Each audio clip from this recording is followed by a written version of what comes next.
Olá, um abraço aí para você que acompanha o canal CJC. Estamos no ar com mais uma edição do CJC Online e eu, Evandro Jales, estou aqui para levar sempre muita informação até a sua casa. Hoje é terça-feira e são exatamente 1h14 da tarde. Você vê no jornal Agora aí também uma outra manchete que diz, né? A tatuagem foi injustiça, afirma dono da bicicleta.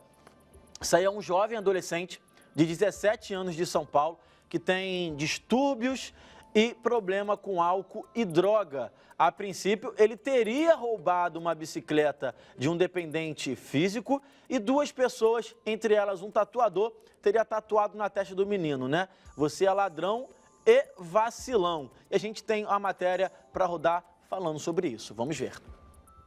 Em casa, o menor conta o que sentiu quando se viu no espelho. Queria morrer na hora, né? Porque o negócio não tivesse ajuda de ninguém e ia ficar na tatuagem o resto da minha vida. Aí eu fiquei uma balada, comecei a chorar. O jovem ainda teve a cabeça raspada. O cabelo tava grandão, eles cortou depois que fizeram o vídeo. Porque quando eles começaram a fazer tatuagem, sacanagem, fiz o quê? Eu joguei o cabelo pra frente, a franja, aí ela tampou. Aí ele disse, então você quer tampar? Vou pegar a tesoura ali e vou cortar. E começaram a cortar. O tatuador Maicon Wesley Carvalho dos Reis, de 27 anos, e o vizinho Ronildo Moreira de Araújo, de 29, foram presos em flagrante por tortura na última sexta-feira. A tatuagem foi filmada com o celular de Maicon, compartilhada no WhatsApp, e o vídeo viralizou rapidamente. Nas imagens é possível perceber que o adolescente não reage às provocações do tatuador. E vai doer. Vai doer! O que é? Ladrão. Eu o quê? Sou ladrão. O menor de idade admite ser usuário de drogas e disse que havia bebido quando entrou no condomínio onde o tatuador mora. Ele afirmou que foi ameaçado de ser espancado caso procurasse uma delegacia. Segundo os familiares do adolescente, ele tem transtornos mentais. Ele é um doente, que ele não precisa de críticas, ele precisa de ajuda, entendeu? Eu recebi o vídeo, recebi a foto, não vi o vídeo, porque eu não tive coragem. Eu só abri a foto e acabou comigo. No momento, a gente precisa que retire isso do rosto dele, que ele não é nem um bicho. Com a comoção gerada nas redes sociais, uma campanha online foi criada para conseguir arrecadar R$15 mil, quantia necessária para a remoção da tatuagem.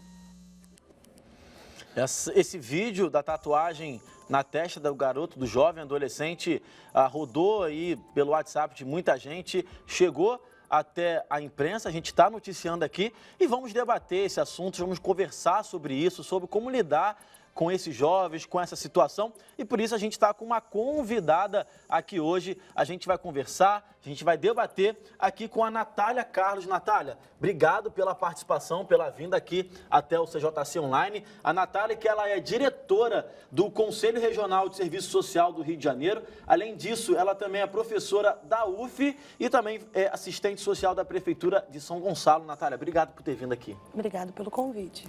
Bom, Natália, primeiro, pelo menos a mim, causa muito espanto ver essa imagem de um jovem de 17 anos sendo tatuado. E eu queria saber a sua opinião, antes de falar especificamente, qual é a maneira certa, Natália, de lidar com jovens de 17, 15, 16 anos, que são dependentes químicos, que têm problema com álcool. Muito desses adolescentes não tem uma referência familiar, né? Os pais, não estou dizendo que é o caso do jovem aí de 17 anos, mas outros jovens também têm pais dependentes químicos, pais ausentes, pais que não estimulam seu filho a estudar. Como lidar com essa situação de uma forma geral, principalmente para uma sociedade que diz basicamente que bandido bom é bandido morto, para uma sociedade que vê injustiça muitas vezes em outros lugares e basicamente quer fazer justiça por conta própria? Próprias mãos. Então, eu acho que a sua pergunta nos coloca diante de pensar anterior a essa violência, né? Porque um jovem que sofreu uma violência, na verdade, nosso entendimento trata-se de tortura, né? E aí acho que a gente pode até conversar um pouco sobre isso. Mas acho que quando você pergunta como a gente deve lidar com esses jovens, né? Que fazem uso de drogas, enfim, que têm transtornos mentais, eu acho que isso me remete a uma violência anterior que ele sofreu, né? Porque Porque pelo que agora começam a aparecer mais elementos sobre a vida desse jovem, e aí a gente percebe que, na verdade, ele já vinha sofrendo uma violência que é a violação, que são as violações de direitos, né? Então a gente vê que ele não tinha, por exemplo, o amparo de políticas públicas para tratamento, né, do seu... bom, pelo que vem sendo apontado, parece que ele faz uso abusivo de drogas, né? E não estava tendo acompanhamento, né? Então, eu entendo isso como uma forma de violência, né? Uma violência do Estado. E existe, né? Existe muito acúmulo sobre o tratamento, né? Para pessoas que estão fazendo uso danoso de drogas, né? A gente tem gestado, né? Tem todo inclusive um campo de luta, né, que a gente fala que é da saúde mental, que tem acumulado muito sobre esses tratamentos. E a gente tem até alguns marcos, né, algumas políticas públicas que hoje oferecem, por exemplo, as redes dos CAPs, né, são alguns dos equipamentos que hoje atendem, que estão preparados, com equipes preparadas para fazer o acompanhamento desses jovens. No entanto, a gente também está assistindo a um desmonte dessa rede, né? Então, são muitos jovens que estão deixando de ter a cobertura, né, desse acompanhamento. E não só o jovem, né, porque, na verdade, são questões estruturais da nossa sociedade, né? Então, na verdade, um acompanhamento que precisa ser feito com toda a família, né, que precisa envolver vários setores, né, as políticas intersetoriais, digamos assim, né? Então, digamos que são casos em que o adolescente ele tem o seu direito à educação violado, o seu direito à saúde, e aí por aí vai, né? E aí agora, nesse caso, culmina com uma situação de uma violência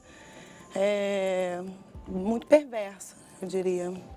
Eu tive a oportunidade já, antes de trabalhar aqui, eu trabalhei numa TV comunitária em Nova Iguaçu e eu fiz uma matéria num CAPS lá em Nova Iguaçu. Realmente é um trabalho sensacional, né? O trabalho dos assistentes e tal. E imaginar que está tendo esvaziamento de financiamento, não é estrutura, né? Um esvaziamento de reforço financeiro, apoio, seja lá o que for, realmente é bem triste. Agora você tocou num ponto de violência do Estado e muita gente diz, Natália, que todo mundo tem uma escolha. Eu tive uma escolha. Eu acho que todo mundo tem uma escolha também para não usar drogas, para não se beber, para não se envolver numa criminalidade. Eu só costumo dizer que essa escolha não é tão fácil como o discurso parece ser. Porque eu tomar uma escolha baseada numa infância em que eu não tenho um apoio do governo, que eu sofro uma violência do governo, de fato, e que eu tenho ausência de um monte de coisa, essa escolha realmente, de fato, não é fácil quanto parece ser, né? E a gente escuta alguns discursos, por exemplo, do Edson Barbosa, um ex-ministro, dizendo que não, eu tive minha escolha, eu também fui pobre e hoje cheguei onde eu cheguei. De uma atriz bem famosa também que fala, eu também não sou, eu sou contra a cota de negros para a faculdade, porque olha onde eu tô. Mas talvez não é todo mundo que tem uma capacidade emocional de lidar com a dificuldade da escolha, de não escolher um caminho mais fácil, digamos assim, né? Tô equivocado? Não, eu acho que não passa muito pela capacidade emocional, né? Acho que a gente precisa pensar, assim, que essa ideia de escolha, né, ela precisa levar em consideração o que se tem de horizonte, né?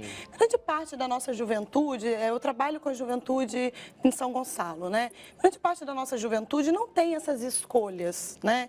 Então, assim, são vidas e cotidianos muito marcados, assim, por privações, né? Privações materiais no que tange tanto a alimentação quanto a educação, acesso à informação, à cultura, a esporte, lazer, né? Então, assim, não vejo que existem escolhas iguais para todo mundo, né? Então, assim,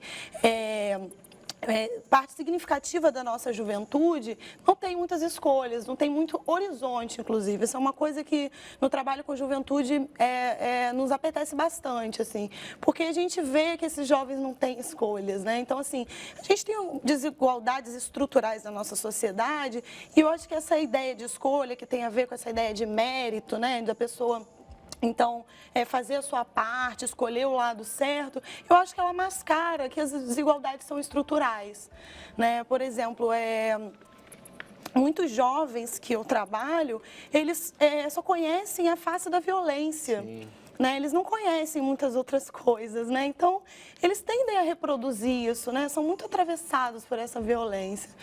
E aí, acho que a gente tem que questionar um pouco essa ideia de escolha, né? Acho que primeiro a gente precisa garantir que esses jovens tenham uma escolha, né? É verdade. Bom, olha só, papo bom passa rápido, né? A gente vai para o intervalo agora rapidinho, na volta tem Cristiane Postigo com mais informações no online, quero sua participação também no WhatsApp, tá bom? Não sai daí que a gente volta já. Muito obrigado, Cris, obrigado aí pelas informações. Lembrando que eu estou aqui com a Natália Carlos, ela que é diretora do Conselho Regional de Serviço Social do Rio de Janeiro, professora da UF e também assistente social da Prefeitura de São Gonçalo, tá bom? Lembrando que estamos falando aqui sobre o caso de um menino, um jovem adolescente de 17 anos que teve a testa tatuada, escrito ladrão e vacilão, isso pelo tatuador Maicon Wesley Carvalho dos Reis, de 27 anos, e o vizinho dele, Ronildo Moreira de Araújo, de 29 anos. Eles estão presos nesse momento por essa atitude. E, Natália, eu te pergunto, o que se fazer agora com esse jovem de 17 anos que está com uma testa tatuada, uma atitude que pode marcar ele aí para o resto da vida?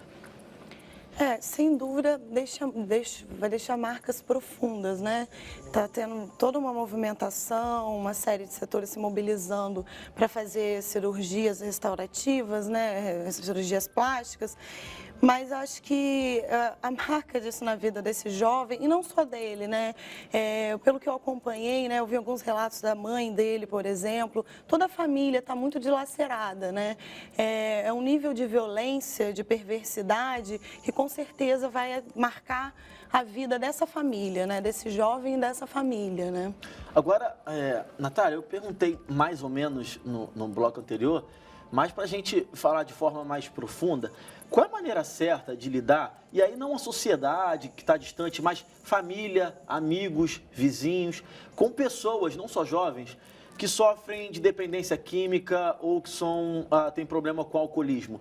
Porque talvez essas pessoas, elas manipulem algumas situações, né? Elas trabalham no emocional muitas vezes da família, da mãe, do pai. Qual é a forma correta de lidar com essas pessoas? É ser duro, ser firme, ter compaixão em que momento, como? Qual a melhor forma de lidar com isso? A melhor forma de lidar, eu acho que é entender que cada situação requer um tipo de cuidado, um tipo de tratamento, né? Então, assim, o uso abusivo de drogas, a dependência química, né, ela vai se manifestar de diferentes maneiras, né, diferentes formas. Então, ela também requer tratamentos que levem em consideração essas particularidades, né. O que a gente tem acumulado, né, e aí eu nem sou especialista na área, mas no serviço social a gente trabalha diretamente com isso, é a importância de entender que o uso de drogas, ele precisa levar em consideração os danos que ele causa para aquela pessoa e para o seu entorno. É isso que você fala, que as famílias sofrem muito, as famílias não sabem como lidar, né? Então, isso tem efeitos, né, na família, enfim, no entorno dessa pessoa. No entanto, para cada um vai ter um tratamento mais adequado, né? Tem pessoas que vão se identificar com um tipo de tratamento mais restritivo, né? Que é geralmente conhecido como o tratamento da abstinência, e tem pessoas que vão precisar de outras estratégias. E aí a gente tem acumulado o tratamento a partir da redução de danos, né? Que aí, enfim, é um tratamento que tende a conhecer a história daquela pessoa e criar estratégias que dialoguem com as suas particularidades. Eu diria que para as famílias, né, a melhor forma de lidar é buscar, então, ajuda profissional, né, porque não só para aquele que está sofrendo com o uso, mas também para os familiares que sofrem com os reflexos desse consumo, né? E basicamente, os familiares e tal pensam logo em internação. Internação realmente uma forma que dá certo, faz com que dependentes parem de usar droga, que alcoólatras parem de beber. Isso realmente ajuda? Ajuda de que forma? Como? Definitivamente não, né? Eu acho que, enfim, as ciências já acumularam bastante sobre isso, né? Que essas instituições totais, né? Essa coisa da privação da liberdade, ela não tem um efeito positivo, né? Pelo contrário, ela geralmente gera outros danos para a vida dessa pessoa, né? Então, a gente hoje já avançou em outras formas de cuidado, né? Até porque quando a pessoa faz uso abusivo, danoso, né, de drogas, ela faz isso no ambiente, né, nas suas relações sociais. E aí, quando você retira, né, você coloca numa internação, você retira ela do ambiente, né? Então, ela pode possivelmente ficar até naquela clausura sem fazer uso. Mas aí depois, quando ela volta para a sociedade usa drogas, né? A gente sabe que nosso cotidiano é permeado pelas drogas, né? Legais e ilegais, né? Mas então acho que a gente já acumulou que não é o melhor tratamento. A gente entende que as famílias, já num processo de esgotamento, com todos os transtornos, né, que alguns níveis de consumo de drogas geram, buscam por esse recurso. É muito comum, eu como assistente social me deparo, né, com muitas famílias, mães, né, que as mulheres são geralmente as cuidadoras, né, na família, com esse desespero, com esse apelo pela internação, né? E a gente trabalha e mostra que a internação não tem sido eficaz e oferece, então, outros tipos de tratamento. Quais seriam esses outros tipos de tratamento? Então, a Política Nacional de Redução de Danos, ela tem aí um plano, né? Que se estrutura a partir do CAPS, por exemplo, né? Que é você ter uma equipe multiprofissional para acompanhar, né? E que envolve também você, acho que retorna até um pouco que eu falava anteriormente, você reestruturar a vida, reestruturar não, né? Acho que não é nem o termo mais adequado, mas você ter uma atenção para a vida dessa pessoa, né? Que permita um cuidado mais amplo, né? Um cuidado que não é só que não é só médico, né? Mas é que você cuide da vida, né? Por exemplo, a gente sabe que o uso danoso de drogas hoje ele está muito relacionado às condições sociais, né? Às desigualdades sociais, né? A gente tem assistido, por exemplo, uma mudança do paradigma no estado de São Paulo, né? A gente está vendo lá a cena de uso conhecida como Cracolândia, está sofrendo ataques, né, violentos, sendo que ali tinha um tratamento, né, pautado na redução de danos e tinha uma política que era exemplo para o mundo inteiro. E agora a gente está assistindo a mudança desse paradigma e o tratamento desse problema que é social, né, como um caso de polícia. A gente tem noticiado isso que está acontecendo lá em São Paulo, né? Esse era um programa do prefeito antigo que trabalhava com redução de danos e agora o João Dória basicamente quis extinguir com a Cracolândia. A gente até fez essa crítica mesmo aqui, né? Porque acho que o problema da dependência química tem que ser tratado como um problema de saúde, não tratado como um problema policial, criminoso e por aí vai, né? Agora, talvez eu te fazer uma pergunta, Natália, que fuja até um pouco do serviço social, e aí você fica à vontade. Porque, assim, eu gosto muito de me colocar no lugar da pessoa, para ter um entendimento melhor.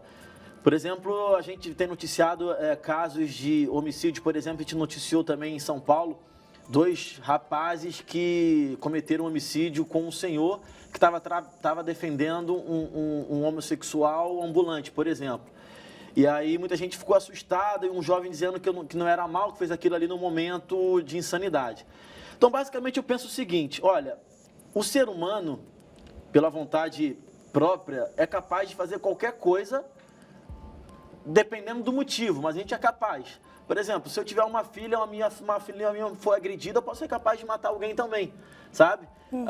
Então, o que me diferencia de alguém que cometeu algo ruim, algo bom, talvez seja apenas o motivo ou a forma que eu vou lidar com esse motivo. E eu estou falando tudo isso para a gente voltar ao jovenzinho que teve a testa tatuada. E eu comentei também um pouquinho no primeiro bloco, que é a justiça por conta própria. Acho que isso está um pouco enraizado na nossa sociedade, porque a gente vê injustiça o tempo todo, né? E isso, de fato, acontece na nossa sociedade? Você consegue enxergar isso? Eu acho que você toca no ponto, assim, né? Que é isso, está muito enraizado na nossa sociedade, né? Se a gente pensar a formação social brasileira, ela é muito marcada pelo uso da violência, né? Por exemplo, somos uma sociedade construída em quase 400 anos de escravidão, Não existe violência maior. Acho que, sem dúvida, é uma das maiores violências da humanidade, né? Então, e foi um sistema, né? O sistema escravista, ele fez uso sistemático da tortura, né? Ela era institucionalizada e naturalizada. Trazendo para tempos mais recentes, a gente pode pensar, por exemplo, a ditadura civil-militar fazia uso de violência e tortura de maneira sistemática, né? Então, a nossa sociedade ela é muito permeada pelo uso da violência, inclusive de Estado, né? E isso cria raízes, né, como você coloca, muito profundas, né? Então a gente tende a achar que a violência pode ser resolvida com violência, né? E a gente vai criando esse ciclo, né? A gente não consegue romper com esse ciclo de violência. A gente confunde justiça com vingança. É verdade. Isso é um ponto, né, importante para a gente pensar. Posso te interromper? Claro. É porque a gente tem que ir pro intervalo, na volta a gente volta Tá ótimo. nesse assunto, tá bom? Tá bom. Intervalo é rápido, tá, gente? Intervalo... Perdão, Dudu, perdão, hein? A gente vai pro intervalo, não sabe que a gente volta já. Estamos de volta com Volta-se Online, programa bom, tá passando rápido pra caramba. Você vai ver aqui na imagem, estamos com a Natália Carlos, ela que é diretora do Conselho Regional de Serviço Social do Rio de Janeiro, professora da UF e também assistente social da Prefeitura de São Gonçalo, viu? Estamos conversando aqui, aproveitando o tema daquele jovem de 17 anos que foi tatuado na testa para falar de um problema maior, né? E antes de ir para o intervalo, Natália, estávamos falando da diferença de vingança com justiça. Você estava desenvolvendo um pensamento. Fica à vontade. Eu acho que vale a pena a gente pensar, né, esse caso, e que é um caso que, na verdade, esses casos vêm se tornando muito recorrentes, né? Essa coisa do justiçamento, da ideia de justiça com as próprias mãos, né? Porque eu acho que isso tem a ver, né, com o que eu falava anteriormente, né, com a nossa sociedade naturalizar muito a violência e a tortura, né? Então essa ideia de que esse jovem ele merecia ser submetido a uma violência por supostamente ter tentado cometer um delito, né? Ela tem sido muito naturalizada, né? Porque a tortura é muito naturalizada na nossa sociedade, né? Se a gente pensar, por exemplo, eu falava de como a ditadura civil-militar, ela fez uso sistemático da tortura. Mas mesmo recentemente, a gente assistiu a um deputado, inclusive pretenso candidato a presidente, que fez uma homenagem a um dos maiores torturadores da nossa história e isso passou, né, nada aconteceu, né? Então, são essas coisas, esses aspectos, né, da nossa história que vão naturalizando e tornando legítimo esse tipo de atitude, né, esse tipo de violência. Bom, Natália, eu vou pedir licença só um minutinho aqui. Valeu, Cris, muito obrigado. E voltamos aqui com a Natália Carlos, ela que queria concluir o pensamento sobre justiça com as próprias mãos, né? É um tema complexo, né? Mas eu acho que preciso a gente amarrar que essa ideia de justiçamento, né? Essa coisa, como esse caso e muitos outros semelhantes, ela, na verdade, ela atinge determinado segmento da sociedade, né? Por exemplo, recentemente em Sorocaba, um jovem foi espancado porque foi pego tentando furtar um shampoo no supermercado, né? Então, as pessoas ali se movimentaram e perpetraram essa violência. E muito recentemente também, um homem branco de classe média furtando uma peça de bacalhau, foi até flagrado, mas o flagrante, o funcionário do supermercado chega ali pedir desculpa e desejar boa tarde, né? Então, esse ódio, essa sede de fazer justiça com as próprias mãos de maneira violenta, ela é perpetrada por segmentos subalternizados, né? Sobretudo para a juventude pobre e negra periférica, né? Então, eu acho que esse é um aspecto importante, né? Para a gente pensar, por exemplo, por que o Eike Batista, quando solto, as pessoas pedem para tirar selfie com ele e não tentam fazer esse tipo de justiça com as próprias mãos, né? Então, tem esse corte aí de classe. Bom, olha só, o programa bom passa rápido pra caramba. A gente ficaria aqui até o final do dia conversando sobre isso, mas chegamos ao final do programa. Natália, eu queria agradecer a você. Eu que agradeço. Eu queria só fazer uma última pergunta para responder em 3 segundos. Tipo assim, a gente falou bastante sobre dependência química. Uma família que tem um filho, um marido ou uma esposa dependente, tem como procurar ajuda ao Estado, à Prefeitura de onde mora? E se você quiser deixar algum contato também, fica à vontade. Obrigada. Então, como eu falava, a gente tem uma rede, né, socioassistencial, a gente tem uma série de políticas públicas que, apesar de estarem em desmonte, né, a gente ainda tem a que recorrer, né, a política de assistência, de saúde mental. Então, em cada município, essa política ela está estruturada de uma forma e as famílias, acho que o mais indicado é procurar, né, esse trabalho, essa ajuda profissional, né, através das políticas públicas. Muito obrigado, Natália. Gente, não deu nem para ler as mensagens aqui do WhatsApp. Peço perdão, amanhã a gente lê tudo no programa, tá bom? Obrigado pela companhia, obrigado pela audiência. Natália, obrigado mais uma Obrigada vez. a vocês pelo Amanhã convite. o online volta 1h10 da tarde. Um abraço e até lá, valeu!